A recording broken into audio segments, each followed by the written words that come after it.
ابراہ کعبہ سے اتنی نفرت کیوں کرتا کہ 60,000 فوج لے کے کعبہ پر حملہ کر دیا؟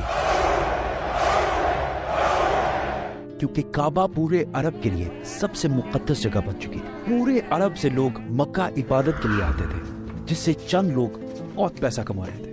ابراہ کو اس بات سے بہت غصہ آتا تھا کہ یہ غریب مکہ والے، نہ ان کا کوئی بادشاہ ہے نہ کوئی گورنمنٹ ہے، یہ کیوں پورے عرب کا سینٹر بن چکے ہیں. تو اس نے حملے سے پہلے اپنی سلطنت یمن کے کیپٹل سنا میں ایک بہت بڑا چرچ بنایا تاکہ لوگ کعبہ کو چھوڑ کر اس کے پاس آئے.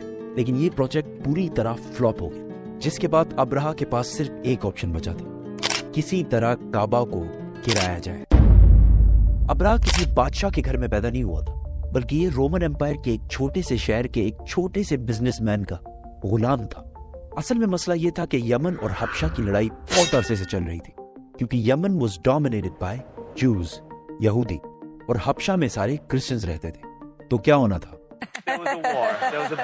تو پہلے یہودیوں نے حملہ کیا اور کرسچن علاقوں میں بہت تباہی مچائی، جس کی وجہ سے سپر پاور رومن امپائر کو بہت غصہ آیا.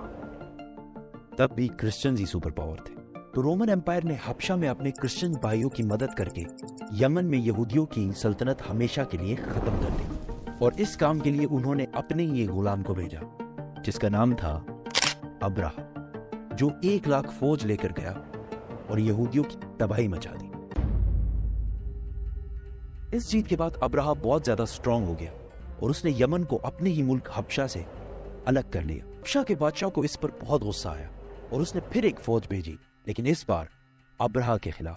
اس نئی فوج نے اپنے ہی جنرل کو قتل کر کے ابراہ کے سامنے پیش کیا اور ابراہ کے فوج میں شامل ہو گیا.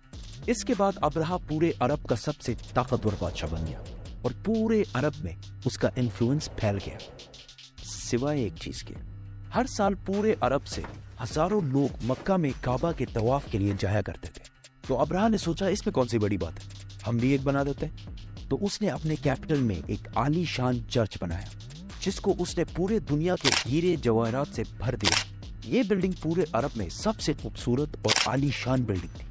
عربیوں نے اس سے پہلے ایسی کوئی چیز نہیں دیکھی تھی، لیکن کوئی بھی اس کی عبادت کے لیے نہیں آیا اور سب اسی پرانے کعبہ کی طرف جاتے رہے.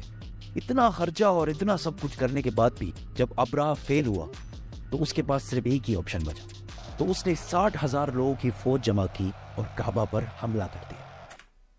ابھی تک جتنی سٹوری ہم نے بتائی ہے وہ صرف اسلام میں ہی نہیں بلکہ ہسٹری میں بھی لکھی ہوئی ہے، جو کہ پرانے زمانے کے عربی انسکرپشن سے اٹھائی گئی ہے.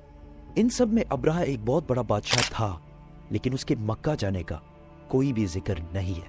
لیکن ریسنٹ فائنڈنگز میں کچھ ایسی یہودی انسکرپشنز ملی ہیں جس میں کلیئرلی لکھا ہوا ہے کہ ابراہ نے ایک جگہ پر حملہ کیا تھا جس میں اسے بری طرح شکست ہوئی تھی.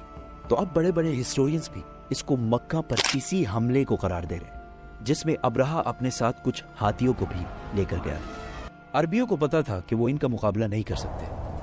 کچھ قبیلوں نے لڑائی کرنے کی کوشش کی، لیکن ابراہ نے انہیں کہا کہ وہ کوئی خون خرابہ نہیں چاہتا، وہ صرف کعبہ کو گرانا چاہتا ہے تاکہ لوگ کعبہ کو چھوڑ کر اس کے چرچ میں آئے. آس پاس سب لوٹنے کے بعد جب وہ مکہ پہنچا تو اس نے ان کے چیف کو بلایا. تو عبد المطلب نے آ کر کہا کہ آپ نے میرے کچھ اونٹ قبضہ کیے ہیں، وہ مجھے واپس کر دیں. تو ابراہ نے ہنس کر کہا کہ مجھے تو لگا تم بہت بہادر شخص ہوگے، تمہیں تو اپنے اونٹوں کی ٹینشن ہے. تو عبد المطلب نے کہا کہ میں صرف اپنے اونٹوں کا مالک ہوں، اس گھر کا جو مالک ہے وہ جانے اور تم جانو. لیکن اتنا میں بتا دوں، آج تک کوئی بھی اس گھر کو نقصان نہیں پہنچا پایا. اللہ.